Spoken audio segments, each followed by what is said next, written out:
Vladimir Putin के बहुत से दुश्मन हैं, लेकिन जो भी पुतिन के खिलाफ जाता है इसकी जिंदगी खतरे में पड़ जाती है। पुतिन ऑफिशियली रशियन फेडरेशन के सिलेक्टेड प्रेसिडेंट हैं, वो कोई डिक्टेटर नहीं है।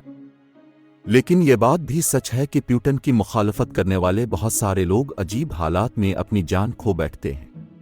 वो बहुत ज्यादा हाइट से गिर जाते हैं, जहर खा लेते हैं, आप फिर कहीं गायब हो जाते हैं। आज की वीडियो में हम आपको ऐसे ही केसेस दिखाएंगे और आपको बताएंगे कि पुतिन अपने दुश्मनों को खत्म करने के लिए कौन से तरीके इस्तेमाल करता है। देखते रहें गुड टू नो।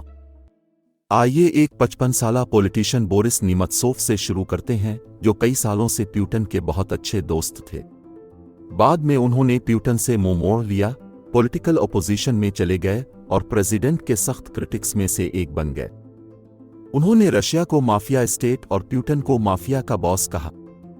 उन्होंने पुतिन को क्रीमिया पर हमले के बारे में भी बताया और पब्लिकली कहा कि उनके साथ कोई समझौता न किया जाए, क्योंकि वो हर वो चीज ले लेंगे जो वो चाहते। फरवरी 2015 में उन्होंने एक इंटरव्यू में कहा था कि पुतिन सोवियत रजीम से भी ज्यादा खतरनाक है। इसके केवल 4 दिन बाद एक ट्रेजिक वाकया हुआ। जब पॉलिटिशियन शाम को अपनी गर्लफ्रेंड के साथ क्रेमलिन के पास एक ब्रिज पर वॉक के लिए गया तो वो अपनी पार्टनर को रोमांटिक डिनर से सरप्राइज करना चाहता था। इसे ब्रिज पर ही रोड पर उसकी पार्टनर के सामने सर के पिछले हिस्से में 4 गोलियां मारी गई। पुतिन खुद इस केस पर पब्लिकली नाउम्मीद हुआ और 5 चेचन लोगों को मुजरिम कहकर पकड़ा गया और उन्हें लंबी कैद की सजा सुनाई गई। उनके बारे में कहा जाता है कि उन्होंने यह कत्ल किसी नामालूम क्लाइंट के लिए किया था और वो क्लाइंट कभी नहीं मिला।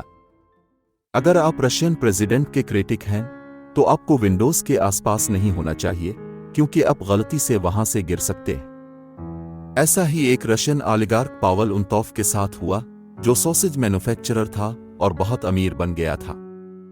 उनतोव पॉलिटिक्स में भी एक्टिव था और बहुत इन्फ्लुएंशियल समझा जाता था। फिर 2022 में उसने एक जानलेवा गलती की। उसने एक व्हाट्सएप मैसेज में लिखा था कि यूक्रेन की जंग दहशतगर्दी है।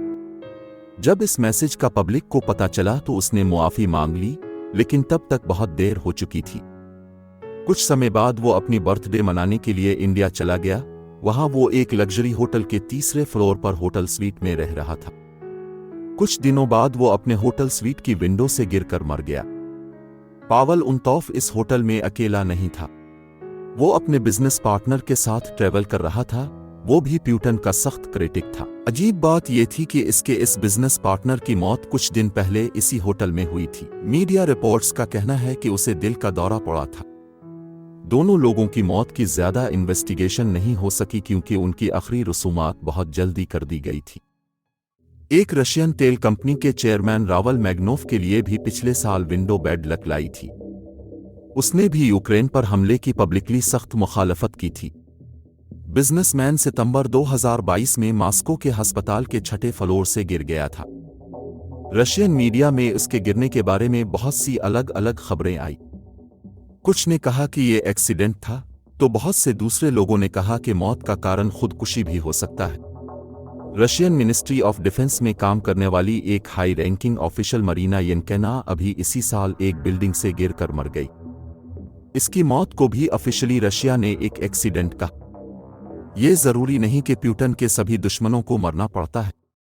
रशिया के एंटी करप्शन एक्टिविस्ट और ऑपोजिशन पॉलिटिशियन अलेक्से नावालिनी 3 साल पहले पुतिन के हमले से बाल बाल बच गए थे। 2020 में वो मॉस्को जाने वाले हवाई जहाज में थे जब वो अचानक गिर गए और फिर कोमा में चले गए। वेस्टर्न मीडिया की बहुत सी रिपोर्ट्स का कहना है कि नावालिनी को एक पावरफुल नर्व एजेंट के साथ जहर दिया गया था, जिसके बारे में कहा जाता है कि रशियन सीक्रेट सर्विस ने सीक्रेटली उनके अंडरवेयर पर जहर लगा दिया था।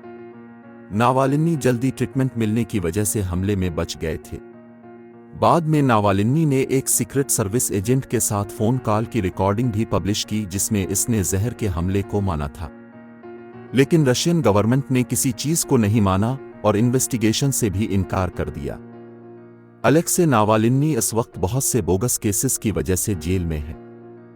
एक ट्रायल में उन्हें और भी 19 साल कैद की सजा होनी है।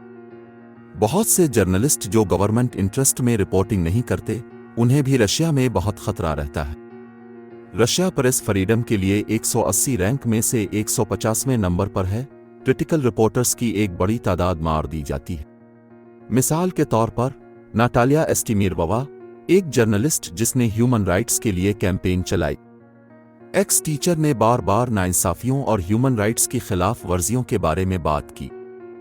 इसको 2009 में इसके अपार्टमेंट बिल्डिंग की लिफ्ट में जाते हुए अगवा कर लिया गया।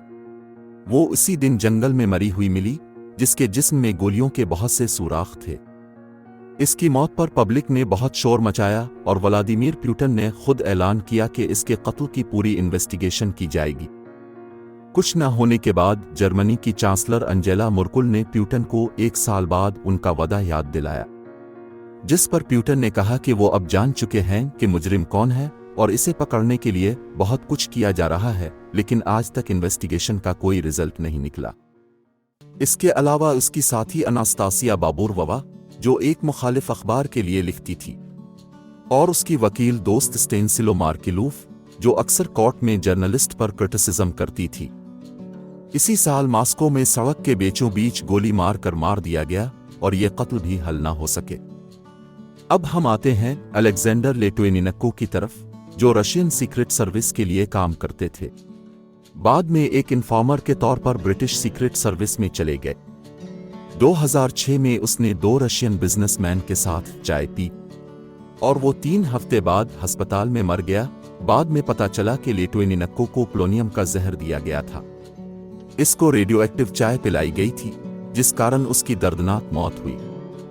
एक ब्रिटिश इन्वेस्टिगेशन रिपोर्ट में यह बताया गया कि इस कत्ल के पीछे रशियन गवर्नमेंट का हाथ था।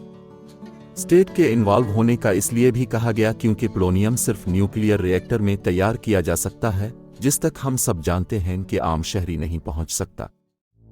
स्विस अथॉरिटीज को सीक्रेट डॉक्यूमेंट लीक करने वाले और रशियन गवर्नमेंट के मनी लॉन्ड्रिंग के एक बड़े स्कैंडल से पर्दा उठाने वाले रशियन बिजनेसमैन और विसल ब्लोअर अलेक्जेंडर पेरिपेलिश्चिनिवज को भी जहर दे दिया गया। स्कैंडल के बाद वो इंग्लैंड चला गया था।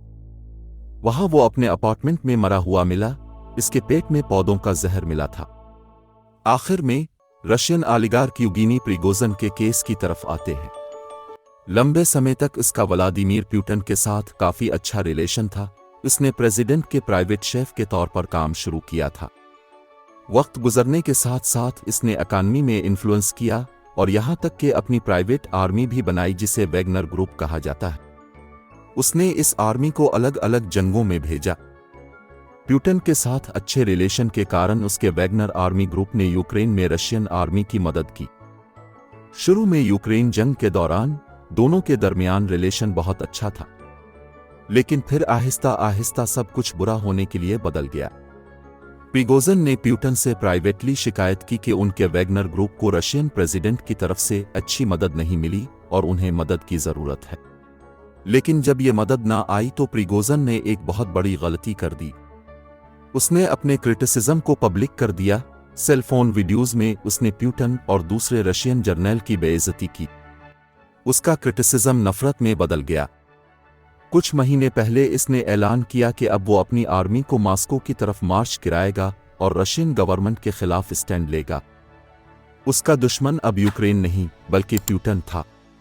ये बहुत बड़ी गलती थी, जिसका थोड़ी देर बाद पता चला। शुरू में वैगनर ग्रुप और प्रिगोजिन को ऑफर की गई थी कि उन्हें बगैर सजा के छोड़ दिया जाएगा, लेकिन प्रिगोजिन को देश में रहने की इजाजत नहीं दी जाएगी। कुछ टाइम बाद जब प्रिगोजिन ने अपने प्राइवेट जेट में मॉस्को से सेंट पीटर्सबर्ग के लिए उड़ान भरी, तो इसके साथ न सिर्फ 9 और लोग भी थे बल्कि एक एक्सप्लोसिव डिवाइस भी थी। टेक ऑफ के 20 मिनट बाद ही ये डिवाइस चल गई और प्लेन जमीन पर गिर गया। आज तक ये वाज़ेह नहीं है कि इस क्राइम के पीछे कौन था, लेकिन चूंकि पुतिन को प्रिगोजिन ने सबके सामने जलील किया था, इसलिए बहुत से लोगों को शक है कि इस हमले के पीछे भी पुतिन का हाथ था। पिछले कुछ सालों में न सिर्फ प्रिगोजिन बल्कि 38 और भी रशियन बिजनेसमैन जो गवर्नमेंट पर क्रिटिकल पॉइंट ऑफ व्यू रखते थे, सभी मारे गए। ये इन दर्जनों मिस्टीरियस डेथ में से चंद एक थीं जो पिछले कुछ सालों में पुतिन के मुखालिफिन की हुई हैं। इन सारे केसेस में अभी तक ये साबित नहीं हो सका कि व्लादिमीर पुतिन ही उन सब लोगों के कत्ल के पीछे था। लेकिन एक बात तो कन्फर्म है कि रशियन प्रेसिडेंट की लीडरशिप में जिंदगी को बहुत खतरा है। अगर आपने वीडियो को एंजॉय किया है तो लाइक करें और चैनल को सब्सक्राइब करें। हम मिलेंगे आपसे अगली वीडियो में, तब तक देखते रहें गुड टू नो।